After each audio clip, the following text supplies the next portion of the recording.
Muy buenas tardes, tengan apreciables alumnas y alumnos.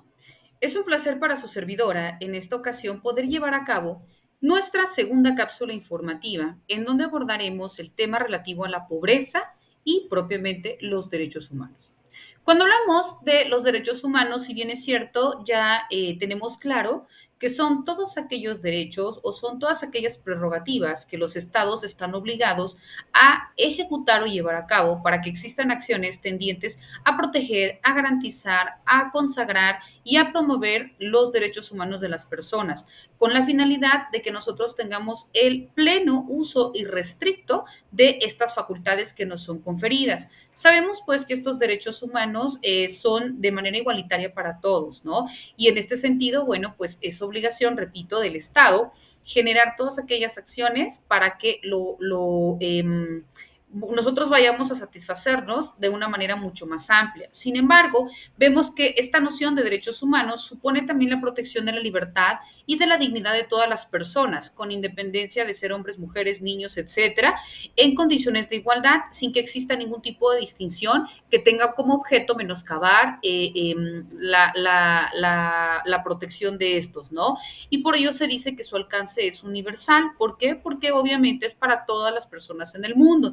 Y también nos indica que su violación no repara comprometer la responsabilidad internacional del Estado, es decir, que en caso de que exista alguna omisión por parte de los estados, en este sentido como países, pues también existirán sanciones proporcionales a la falta que se cometa.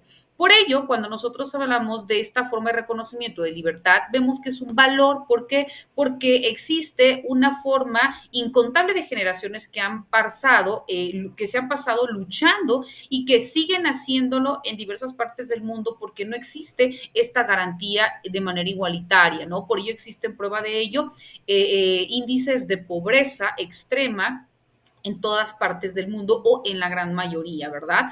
Esta lucha contra la opresión ha significado la obtención de determinados hitos en cuanto a los devenires de los años, ¿no? Todas las sociedades pues han conocido de manera específica truncamientos o formas limitantes o formas también coactivas de poder llegar a este goce específico por diferentes factores. Sin embargo, vemos que también todas las sociedades han adoptado un concepto de dignidad en donde también ha pasado dentro de diferentes concepciones, pero la dignidad comprende esta forma de unificación de los derechos humanos para que en el mismo sentido no nada más te faculte, por ejemplo, el derecho humano a la vida, pero no te garantice la condición idónea de vida, ¿verdad? No te garantice el alimento, no te garantice condiciones justas, proporcionales, el acceso, por ejemplo, a la educación, el acceso a un trabajo, ¿no? El agua potable, ¿no? O sea, todas aquellas condiciones de primera necesidad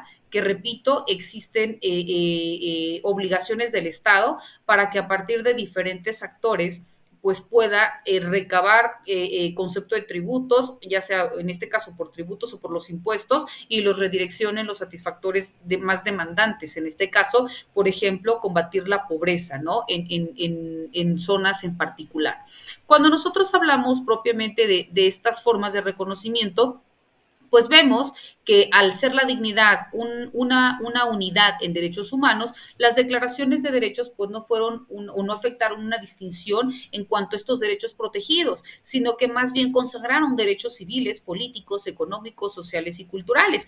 Y esta forma de adoptar dos cuerpos normativos, de tener tratados, de generar estas políticas internacionales y aplicarlos de manera específica en el ámbito de derecho, pues también generaron un antes y un después como objeto de regulación, pero también como objeto de que en nuestro país existiera esta lucha para combatir la pobreza, esta lucha por combatir el analfabetismo, esta lucha por incrementar los salarios mínimos, esta lucha por lograr condiciones de igualdad en cuanto a las condiciones generales de trabajo, esta lucha por reconocer el derecho a una propiedad, esta lucha por abolir la esclavitud, esta lucha porque existieran estas condiciones de igualdad entre todas las personas, ¿no? Entonces, aquí a partir de estos reconocimientos de derechos de las personas, pues lo que se trata es que en esa misma transversalidad, pues se logre, ¿no? La igualdad como lo mandata nuestra Constitución Política de los Estados Unidos Mexicanos.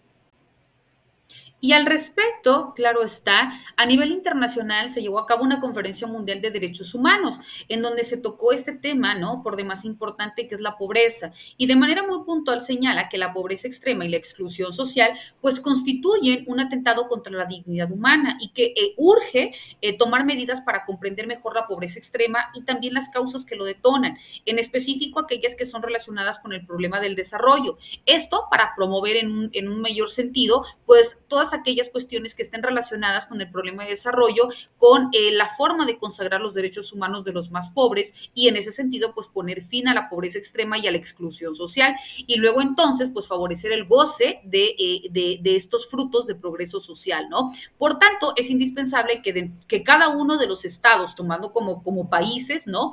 Favorezcan la participación de los más pobres en las decisiones adoptadas dentro de su comunidad en la que viven y que promocionen los derechos humanos y la lucha contra la pobreza extrema. Todo ello para luego entonces erradicarla y si de manera tajante pues no se puede, cuando menos que exista de manera progresiva un mayor índice de personas que logren una mejora en su condición de vida, ¿no? Ir disminuyendo hasta lograr en un momento dado, pues, eliminar. Por tanto, bueno, vemos también que estas formas de reconocimiento, tanto a través de las conferencias y a través de los lineamientos, pues obligan a que los países, no nada más en la literalidad dentro de sus instrumentos jurídicos, pues se obliguen a realizarlo, sino que también en la praxis lo hagan y que también van a existir recomendaciones en caso de omisiones, repito, para que también puedan responder ante las omisiones ante estos requerimientos sociales. Al respecto, también la Comisión de Derechos Humanos en el año de 1998 afirmó que la extrema pobreza y la exclusión social pues constituyen una violación, como ya hemos dicho, ¿no? A la dignidad humana y que obviamente requiere medidas tanto a nivel nacional e internacional para poder combatirlas. Por ello, propicia en este caso una unificación, ¿no? De países para que en el mismo sentido, bueno, exista primero desde sus partidas presupuestales, desde su regulación y que también en el mismo sentido se apoyen, ¿no? A través del derecho internacional, específicamente social, porque existe derecho internacional público, privado y humanitario o humanista que va enfocado a cuestiones sociales. Cuando existen países que tienen la posibilidad de poder apoyar a los otros, bueno, ya sea con víveres, ya sea con cuestiones que, de manera inmediata que puedan beneficiar, ¿no? A la colectividad, pues lo hagan. Pero repito, esto no con el afán de que existan terceras personas que contribuyan en satisfacer de manera inmediata una necesidad, pero a corto plazo. No, sino que más bien el Estado, a partir de esta forma de reconocimiento, genere sus propios estándares y políticas públicas para que lo combatan, ¿no? Porque no únicamente salir de manera inmediata del requerimiento o del problema, sino que luego entonces es que ese problema pues ya no existe. Entonces se tienen que idear